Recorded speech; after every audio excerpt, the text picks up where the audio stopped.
असांजी आवाज़ खे आला उहिदेदारनि ताईं, सिंध सेक्रेटरीट ताईं, चीफ मिनिस्टर ताईं ऐं मिनिस्टर एजुकेशन ताईं पहुचायो। असां ॿिनि 3 सालनि खां रोडनि ते धिका वेठा खायूं। छा इहा असांजी सिंध जी न्याणी जी इज़त?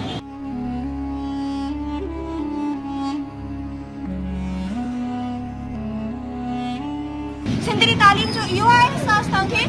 सिंध जी तालीम, सिंध जूं न्याणियूं रोडनि ते, यूथ रोडनि ते आहे। किथे आहे आसिफा भुट्टो जेका वुमेन एम्पावरमेंट जी ॻाल्हि कंदी आहे? अॼु इहे सिंध जूं न्याणियूं, सिंध जूं छोकिरियूं पंहिंजे हक़ जे लाइ दरबदर आहिनि, ख़्वार आहिनि। केरु असांजी आवाज़ ॿुधण लाइ हिते राज़ी कोन्हे को।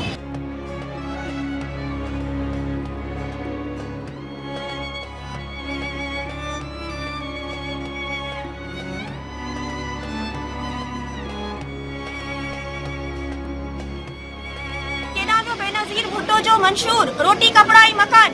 खुदारा असांखे न खपे तव्हांजो ॾिनल मकान, असांखे न खपे तव्हांजी जेको आहे सो कपिड़ो, पर महिरबानी करे असांजी जेका बेसिक नीड्स आहिनि, बुनियादी ज़रूरतूं आहिनि रोटी जी, उहा रोज़ी त असांखे ॾियो, असांजो हक़ त असांखे ॾियो।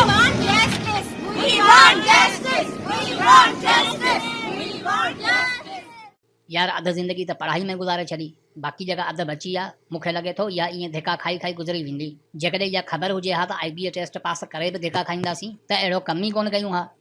हा यार, बसि छा कयूं, असां ग़रीबनि लाइ बसि आसरा ई वञी रहिया आहिनि, जेकी तक़रीबन हर हुकुमरान ॾिए थो। बाक़ी कमु करण लाइ सभिनी खे बरो खयो वञे। इन्हनि खे अहसासु ई कोन्हे त माण्हू केतिरा परेशान आहिनि।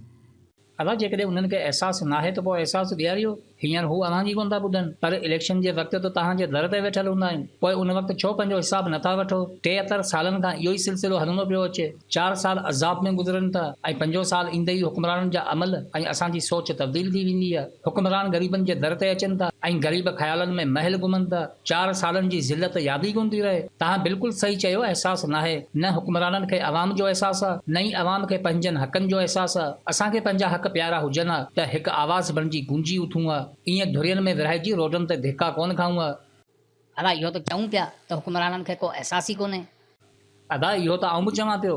तव्हां IBA टेस्ट पास कयो, नौकरी तव्हांजो हक़ आहे, पर सवाल हीअ आहे त छा हुकूमत तव्हांजो अहसासु कंदी? अदा जेकॾहिं अहसासु हुजे हा त टेस्ट ते चालान फीस ई न हुजे हा ऐं न ई एतिरो वक़्तु तव्हांखे रोडनि ते धिका खाइण ते मजबूर करे हा। अॼु जेकॾहिं सिंध अंदरि तइलीम खाते में 37,000 सीटूं ख़ाली हुजण बावजूद बि हितां जा क्वालिफाइड नौजवान मेल फीमेल जिन मुख़्तलिफ़ इदारनि मां टेस्ट पास करे पंहिंजी क़ाबिलियत जो सबूत ॾिनो आहे, पर पोइ बि बेरोज़गारी उन्हनि जे मुक़दर मां नथी वञे, त इन में सिर्फ़ु ऐं सिर्फ़ु हुकूमत जो ॾोह ऐं उन जी लापरवाही शामिल आहे। अहसास जी ॻाल्हि कयो था न। असांजो न्याणियूं ॻिची में मानी ॿधी रोडनि ते एहतजाज कनि थियूं। इन खां वधीक शर्म जी ॻाल्हि बि कहिड़ी हूंदी त सिंध जो टैलेंट रोडनि ते धिका खाईंदो फाकाकशी वारी ज़िंदगी गुज़ारण ते मजबूर आहे। हिते सभु नेमतूं, सभु सहूलियतूं सिर्फ़ु अमीरनि लाइ आहिनि। ग़रीबनि जा लुड़क ॾिसण में ई कोन था अचनि। अमीरनि जी पर्ची ते हर कमु थी वेंदो आहे। हर रोज़ नओं मसइलो, नवां बयान। कॾहिं नेब जा केस मीडिया ते ब्रेकिंग न्यूज़ में हलनि था, त कॾहिं हुकुमराननि जा जलसा हेडलाइंस में नशर थियनि था। कॾहिं मरियम नवाज़ जी गिरफ़्तारी ते सिंध हुकूमत लर्ज़ी पवे थी, त कॾहिं उहा ई हुकूमत कैप्टन सफ़दर जी मुलाक़ात लाइ बेचैन रहे थी। छा सिंध में को अहिड़ो मसइलो कोन्हे जंहिंजे करे हुकूमत पंहिंजो ध्यानु हिन तरफ़ छिके?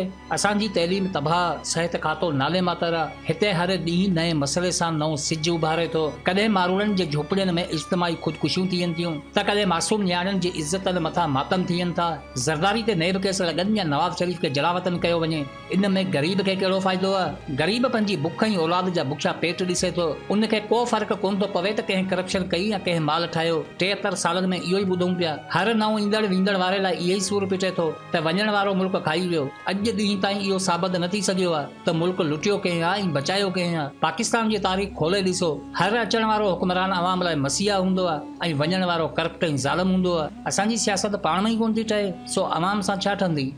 हा यार, बसि ज़ुल्म बि उहे कनि था जेकी आम माण्हू खां ॾाढा आहिनि। असीं बेवस छा था करे सघूं? अदा पहिरीं ॻाल्हि त हू ॾाढा न आहिनि, असीं कमज़ोर आहियूं। ॿी ॻाल्हि त ज़ुल्म जी कहाणी कॾहिं बि ख़तमु नाहे थींदी। उहा कहाणी पंहिंजे पाण खे दोहिराईंदी रहंदी आहे, पंहिंजे मथां थींदड़ ज़ुल्म खे हर दौर में बयानु कंदी रहंदी आहे। सदियूं पुराणा उहे दास्तान जेकी ज़ुल्म जे बाब ते लिखिया विया अॼु बि असांखे पंहिंजी मज़लूमियत ॿुधाइनि था। प्राग में रखियल ओबराम ज़ोक जा ठाहियल मुजसमा चेक रिपब्लिक में थींदड़ उन ज़ुल्म जी अकासी कनि था जंहिंजा नक्श अॼु बि उते जे दीवारनि ते मिलनि था। 2 लख खां मथे माण्हू गिरफ़्तार कया विया। तक़रीबन 4.5 माण्हू जेलनि में ई पंहिंजो दम ॾिनो। 1,70,000 माण्हू जलावतन कया विया। 248 माण्हुनि खे फाही ॾिनी वई। 347 माण्हुनि खे फरार थियण जी कोशिश दौरान गोलियूं हणी मारियो वियो। छा उन क़त्लेआम खां पोइ उहो ज़ुल्म उते दॿिजी वियो? ज़ुल्म इन करे नाहे लिकंदो छो त उन जी कहाणी में जान हूंदी आहे जेका वक़्त सां गॾोगॾु पंहिंजो सफ़र जारी रखंदी आहे। सॼियूं पुराणा ज़ुल्म अॼु बि असांजे ज़हननि में ताज़ा आहिनि छो त उन कहाणी पंहिंजे पाण खे दोहिरायो आहे ऐं उहा तेसि ताईं पंहिंजे पाण खे दोहिराईंदी रहंदी जेसि ताईं उन ज़ुल्म जो हिसाब नथो थिए। अॼु जेकी ज़ालिम आहिनि ज़ुल्म कनि था, ग़रीबनि जा हक़ खाई ऐश कनि था, भली उहे बुलेट प्रूफ गाॾियुनि में घुमनि, आलीशान महलनि में रहनि, सिक्योरिटी दस्ता रखी पंहिंजे पाण खे महफ़ूज़ सम्झनि, पर यकीन कयो इन्हनि जा कयल ज़ुल्म कॾहिं बि दॿिजी नथा सघजनि ऐं वक़्तु इन्हनि खां हिसाब ज़रूर वठंदो।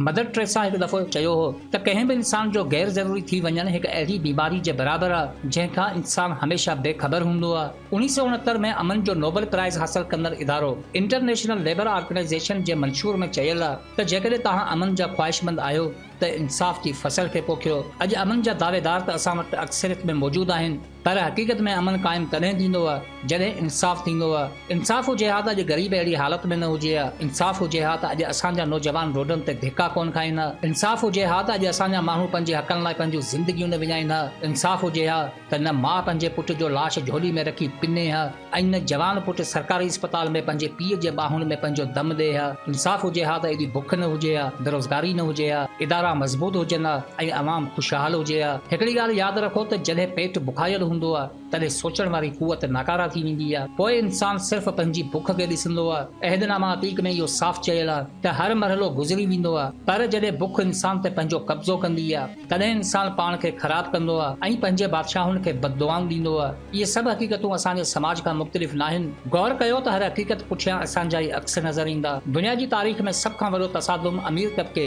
ऐं ग़रीब विच में रहियो आहे। दुनिया जे सभु इनकलाबनि जा सबबु इहे 2 तबिका ई हुआ, छो त अमीर दौलत जे नशे में ज़ुल्म कंदो आहे ऐं ग़रीब बर्दाश्त कंदो आहे। पर जॾहिं हदनि जो लिहाज़ ख़तम थी वेंदो आहे पोइ नफ़रत जो शोलो भड़की उथंदो आहे, जंहिंजी तपश में अमीरी महिलात सड़ी राख थी वेंदा आहिनि। पोइ उहो बर्बरियत वारो निज़ाम जनाज़े जी सूरत अख़्तियार करे वेंदो आहे। पोइ नए सुबुह जो आगाज़ थींदो आहे। नवां ख्वाब नवनि उमीदनि सां जनम वठंदा आहिनि, जंहिंजी रोशनी में नओं नस्ल परवान चढ़ंदो आहे। यादि रखो त ताक़त वक़्त जी हूंदी आहे, इंसान जी न, ऐं वक़्तु हमेशह हिकु जहिड़ो रहे एतिरी इंसान जी औकाती न आहे। इन करे दौलत ते नाज़ भली कयो पर एतिरा अंधा बि न थी वञो जो इहे बददुआऊं तव्हां लाइ अज़ाब बणिजी पवनि ऐं इहे नोटनि जा ढेर तव्हां लाइ हिसाब बणिजी पवनि।